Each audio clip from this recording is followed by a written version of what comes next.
wali-wali di Indonesia ini, di dunia ini 60-70% Alawiyun. Ini yang dinafikan, ini yang diingkari. Gali adab, biadab itu kelompok-kelompok imat ini. Saya berjanji nanti saya akan kasih shock terapi tegangan tinggi terhadap mereka. Anda telah membangunin harimau tidur. Kami akan buat goncang nanti dunia ini gara-gara sampean. Kalau Syiah kita bisa sikat, kita bisa bumi hanguskan. Apalagi kelompok-kelompok dajjal imat ini. Itu artinya mencaci maki para guru-guru kita, para kiai-kiai kita, menyalahkan nasab-nasab sanad keguruan para kiai kita. Sampai berani-beraninya mengatakan Alawi jahannam, nasab kalian palsu, biadab. Lihat, saya kasih peringatan terhadap kelompok-kelompok imat dan kelompoknya. Suatu hari saya akan kasih shock terapi dengan tegangan tinggi kepada saya.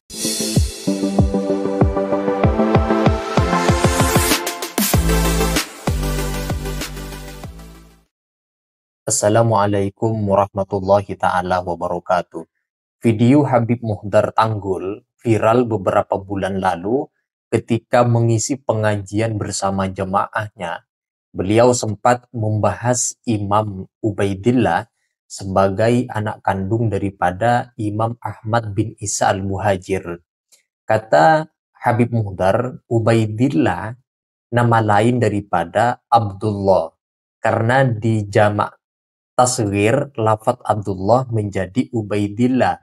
Namanya dua, orangnya satu.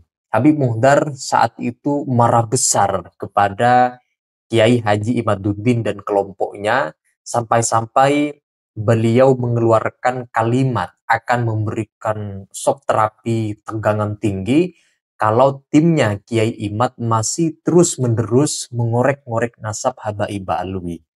Atas viralnya video Habib Muhdar tersebut, beliau dikecam dan dilayangkan semacam somasi peringatan oleh kelompok Kiai Imad sendiri supaya meminta maaf atas perkataannya yang berpotensi bikin pecah umat Islam dan dapat berpotensi memprovokasi umat yang pada akhirnya dapat melakukan tindakan-tindakan yang tidak diinginkan. Nah, untuk itu teman-teman, mari kita simak kembali viralnya video sekaligus perkataan dari Habib Muhdar kepada timnya Kiai Imaduddin yang katanya selalu menyalahkan para habaib Alwi di Indonesia. Nah, untuk itu mari kita simak penjelasan beliau dalam video berikut ini. Ubaidillah hamba kecil Allah, tasghir. Namanya Abdullah, dipanggil, dia lebih senang tawaduan dipanggil Ubaidillah bin Ahmad Muhajir, Abdullah bin Ahmad bin Isa bin Muhammad bin Ali Uraidi ibn Ja'far Sadiq ibn Muhammad al-Baqir ibn Ali Zain al-Abidin ibn Husain ibn Ali ibn Abi Talib, suami dari putri tercinta Rasulullah sallallahu alaihi wasallam, Fatimah Az-Zahra. Itu anak yang kedua. Ini yang diingkari oleh kelompok-kelompok dajjal imat ini. Ini kitab abad keempat loh, jangan main-main. Ini kitab abad keempat. Jangan main-main dengan kitab ini. Ini pegangan para kiai, pegangan kiai-kiai sepuh. Makanya mereka tidak ragu lagi dengan para habaib Alawiyin. Loh, Alawiyin dari mana Habib? Sayyidil Imam Abdullah punya anak, salah satunya Alwi. Faham tidak? Faham tidak? Dari Alawiyin ini pecah. Ini saya tunjukkan, ya. As-Segaf itu dari Alawiyin. Bin Syihab dari Alawiyin. Bin Syekh Abu Bakar bin Salim dari Alawiyin. Al-Haddad dari Alawiyin. Al-Hamid dari Alawiyin.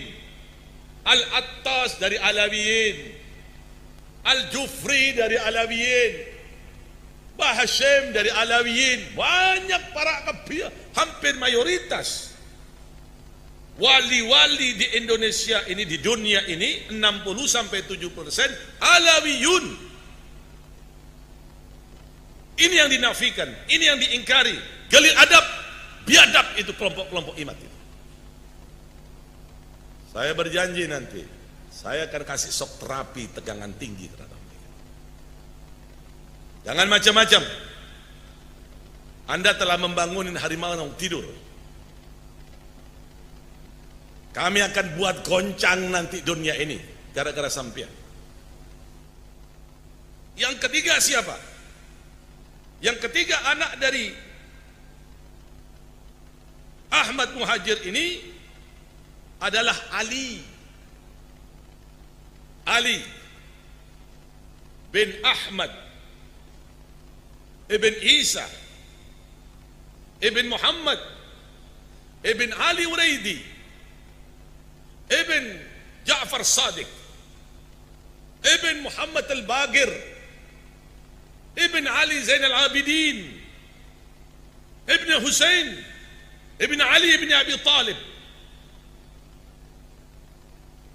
menantu Rasulullah sallallahu alaihi wasallam, suami dari tercinta, putri tercinta Rasulullah sallallahu alaihi wasallam. Dan yang keempat, putranya bernama Husain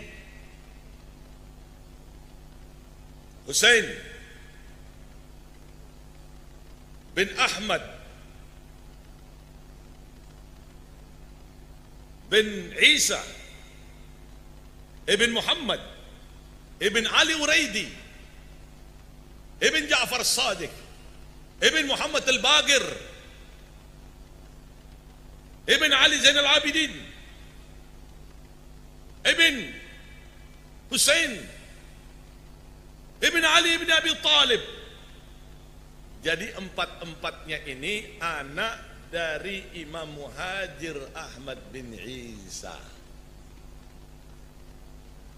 Ini kalau dibiarkan ini, Dajjal ini akan mempengaruhi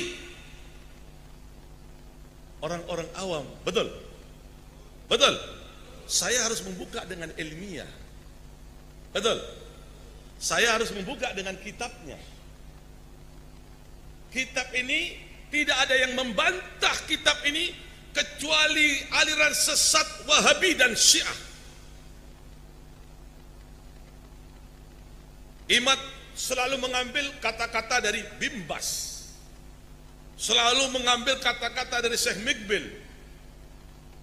Jangankan Alawiyan yang dinafikan, kuburan Nabi di Madinah aja dinafikan oleh Syekh Mikbil. Apa itu yang sampai mau ikutin? Kita ini tidak gila hormat.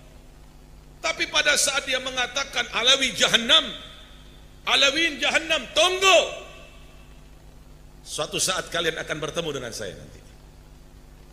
Saya akan kasih shock terapi tegangan tinggi terhadap kalian nanti. Saya ingatkan kepada para santri, baik yang ada di Jember, atau yang ada di Banyuwangi, atau yang ada di Lumajang, atau yang ada di Probolinggo, atau yang ada di Pasuruan, atau yang ada di Madura, atau yang ada di Surabaya, para santri, jikalau ada kelompok-kelompok imat, kelompok-kelompok pencaci maki Sada Alawiyin ini, pertama laporkan dulu kepada aparat kepolisian. Tapi kalau kepolisian tenang-tenang saja, polisinya tidak mau menggerak, polisinya malah memberikan fasilitas, umpamanya kita akan kasih shock terapi mereka dengan tegangan tinggi, sebagaimana kita kasih shock terapi terhadap orang-orang Syiah. Kita akan kasih shock terapi terhadap mereka, tunggu waktunya. Kalau Syiah kita bisa sikat, kita bisa bumi hanguskan, apalagi kelompok-kelompok Dajjal imat ini. Kira-kira dibiarkan atau dilawan? Itu artinya mencaci maki para guru-guru kita, para kiai-kiai kita menyalahkan nasab-nasab sanad keguruan para kiai kita. Sampai berani-beraninya mengatakan Alawi Jahannam, nasab kalian palsu, biadab.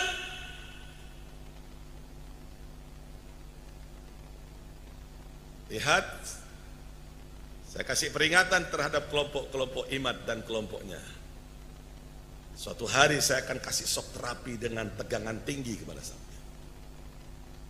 Ingat, tidak ada orang yang ingkar membantah kitab abad 4 ini.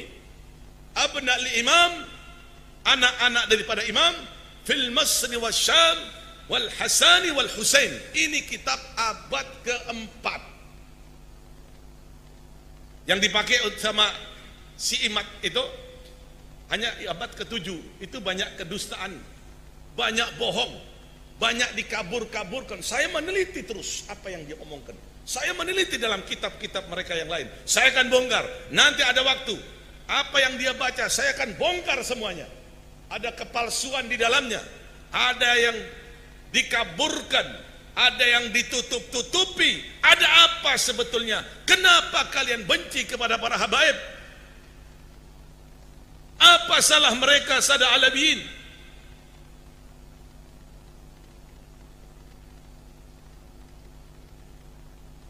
Kami akan kasih sok terangan tinggi nanti. Kami akan berikan sok tegangan tinggi. Makanya kami periksa. Ada kelompok Imad tadi malam di Jember. Saya katakan, kenapa tidak lapor secepatnya? Kita akan kasih shock terapi. Dimanapun dia sembunyi, kita akan kasih shock terapi. Kita periksa beberapa tempat yang mencurigakan. Tidak ada, kita akan kasih shock terapi. Setuju tidak? Setuju tidak? Kira-kira Dajjal ini dibiarkan atau dilawan? Dibiarkan atau dilawan? Saya ingatkan kepada jamaah pengajian, sekali lagi, baik yang ada di Pasuruan, yang ada di Tanggul, yang ada di Jember, yang ada di Bangil, yang ada di Surabaya, yang ada di Madura, bangkit panjenengan sedaya sampai neneng panjenengan para habaib apa neneng. Wah, menantang, ayo di sini 24 jam, didatangi gak ada. Tak iblis sungguhan. Tidak ada jalan lain kecuali kita akan kasih shock terapi tegangan tinggi nantinya. Kalau Syiah saja di Madura, di Puger, di Bondowoso, di Bangil, di Surabaya, di Madura, kita bisa kasih shock terapi dengan tegangan tinggi. Pasukan-pasukan mereka kita rontokkan, apalagi pasukan-pasukan Dajjal Imad ini, kita akan berikan shock terapi dengan tegangan tinggi. Kalau tidak gitu, tidak akan pernah selesai ini.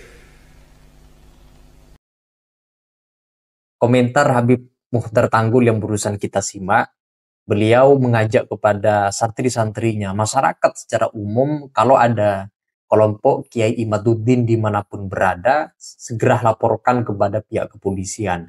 Kalau tidak dapat diselesaikan dan tidak bertindak pihak kepolisian, maka kelompok Habib Muhdar yang akan bergerak. Entah kemudian langkah apa yang akan diberikan, kalau dalam bahasanya akan memberikan shock terapi tegangan tinggi. Sudah mau benturan fisik, ini sebenarnya tidak boleh. Kalau pemikiran dilawan dengan fisik, maka ini tidak fair, tidak seimbang. Kalau pemikiran harus dilawan dengan pemikiran, data dilawan dengan data. Kalau Kiai Imaduddin melakukan penelitian dan menghasilkan satu bentuk kesimpulan bahwa nasab ba'lwi itu batal berdasarkan kajian ilmiah, sejarah dan ilmu nasab, cukup para habaib yang tidak terima maupun simpatisannya, muhibbinnya, mengkanter atau menjawab seluruh tuduhan Kiai Imad itu berdasarkan kitab literatur yang dapat dipertanggungjawabkan status keilmiahannya. Nah, ini menarik. Pemikiran dilawan dengan pemikiran, jangan pemikiran dilawan dengan fisik. Ini tidak fair. Nah, Habib Muhdar yang barusan kita simak, ini justru mengajak. Kalau katanya tidak diselesaikan menggunakan shock terapi tegangan tinggi, ini tidak akan selesai polemik nasab. Walaupun video ini sudah lama, tapi kalau ini dibiarkan, masih ada di media sosial, maka dapat saja umat bereaksi ketika mendengar provokasi dari Habib Muhdar ini.